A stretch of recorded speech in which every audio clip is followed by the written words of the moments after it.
I think with the decision of building the Grand Ethiopian Renaissance Dam in the Nile River, Yeah. Ethiopia has succeeded, so to say, in mobilizing the citizens or the Ethiopians, especially at the beginning of the construction of the dam. How do you evaluate Ethiopia's move to build the Grand Ethiopian Renaissance Dam on Nile? Could we say it was too late, or it was timely to do that, to make that decision? How do we also evaluate the other attempts executed during the previous regime? The Grand Ethiopia Renaissance Dam it represents a major landmark. It represents a major landmark kind of watershed as far as Ethiopia is concerned, but also in term regionally, because it has regional implications. I would say the construction of the dam, the GERD, the Great Ethiopia Renaissance Dam, as the culmination of a long, very difficult, very complicated process of using one's own resource against all the odds from within the country itself, coming from within Ethiopia itself, but also odds, problems, challenges coming from outside of the country, especially the long history of the Egyptian-led pressure against the possibility of any dam or any development project that would limit or that would threaten Egyptian interests. So it's a climax of that history, a history that goes back to earlier periods, earlier governments of Ethiopia. But you can also take it back to earlier centuries.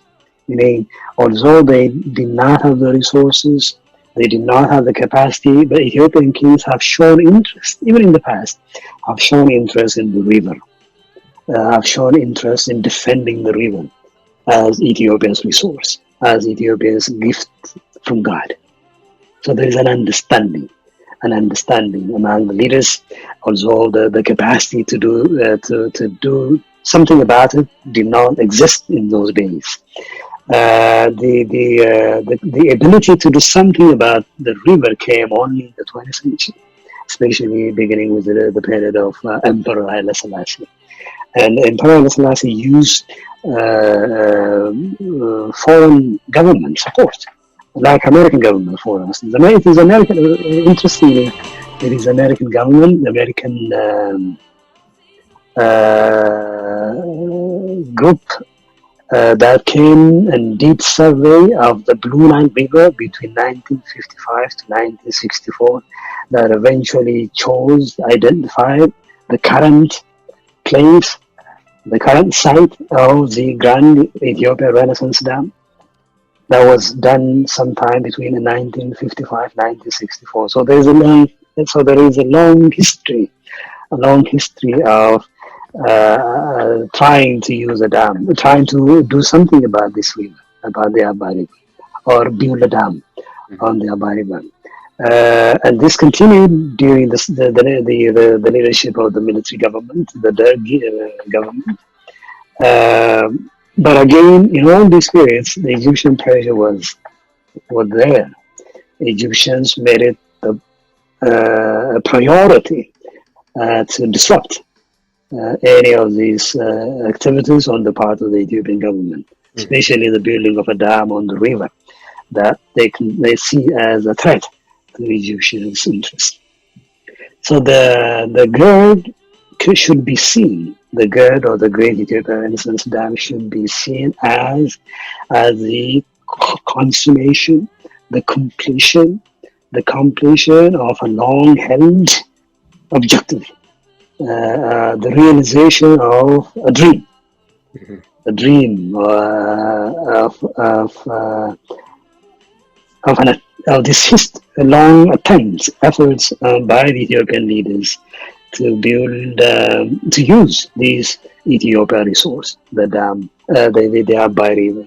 So in a sense, it is not too late to do that. It was, if you say it is late, it is made late because of these pressures. Because of this pressure, the dam probably could have been built, probably not of this magnitude, not of this scale, but a dam could have been built in the past if there were no resistance to it, especially from Egypt. Because there was interest did exist, and policies were developed, designs were made for the dam long before, especially in the imperial period. Um, so this is this is a very, very significant decision. Significant decision when the Ethiopian government, led by the Prime Minister Mallas, decided to build a dam in 2010 and begin construction within a year in 2011, and all entirely from resources collected from Ethiopians. Yeah, interesting. And that is probably unprecedented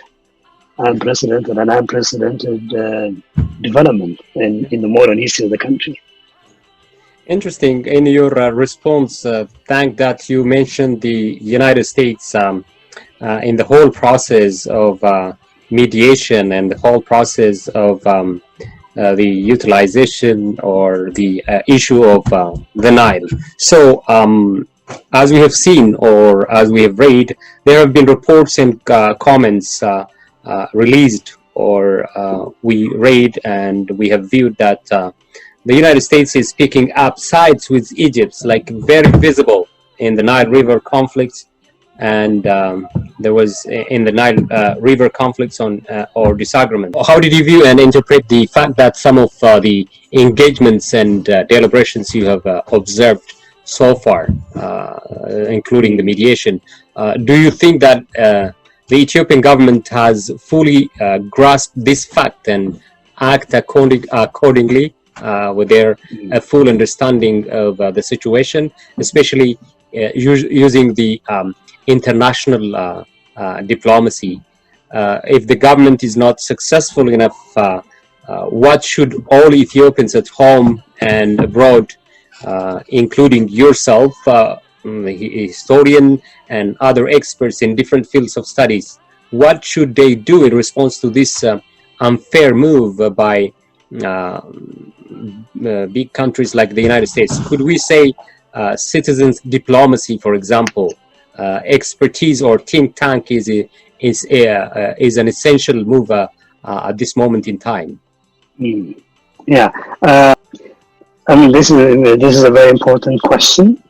But in the whole saga, the whole story of this river is full of injustice.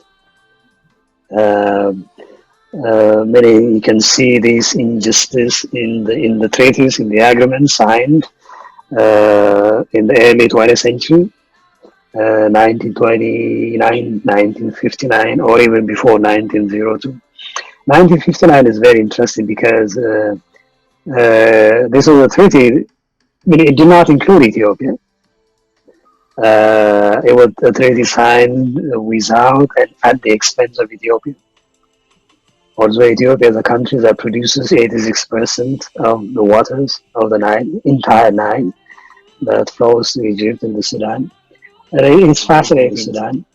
It's fascinating to see, and it's very saddening to see a treaty that affects the lives of millions of Ethiopians being signed without their knowledge, without their participation, and at their expense.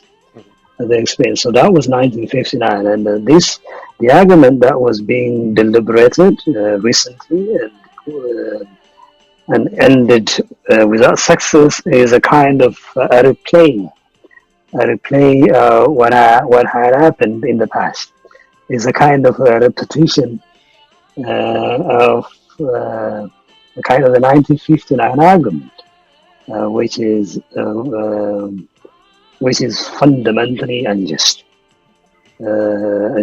for Ethiopia. And the international community,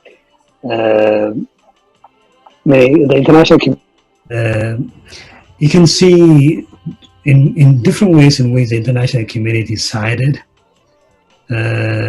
with Egypt or abandoned Ethiopia, failed to defend Ethiopia's legitimate cause, legitimate rights over the river for a number of reasons, and in many ways. And one of which that I mentioned at the beginning was because Egypt is a priority for the West. Egypt is a priority country for Western nations like the US or European nations.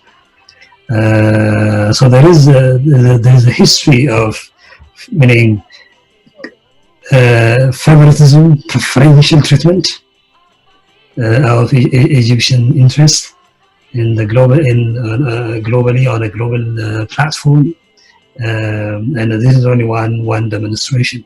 And what we have seen over the last few months is only one demonstration of that history. So there is a long history of that, in which there is a goodwill shown to Egypt, but at the expense of other countries, and especially countries like Ethiopia, when it comes to the Nile River. Ethiopians eventually decided to abandon the negotiation because it proved to be detrimental to Ethiopian interest. The Egyptians wanted to preserve a kind of exclusive control over the Nile River, meaning they wanted to maintain the 1959 kind of understanding with Ethiopia. They are not liberated, you can say, from this mentality, a kind of a zero-sum game, a win-lose kind of relationship with Ethiopia. The benefit of Ethiopia the benefit of Egypt comes at the expense of Ethiopia. That kind of a paradigm that defined Egyptian approach towards Ethiopia cannot work. It cannot continue.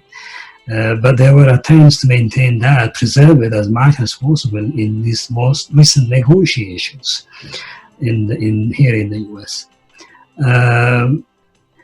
I think now the Egyptians have finally decided to return to the negotiation, and probably somewhere in Africa.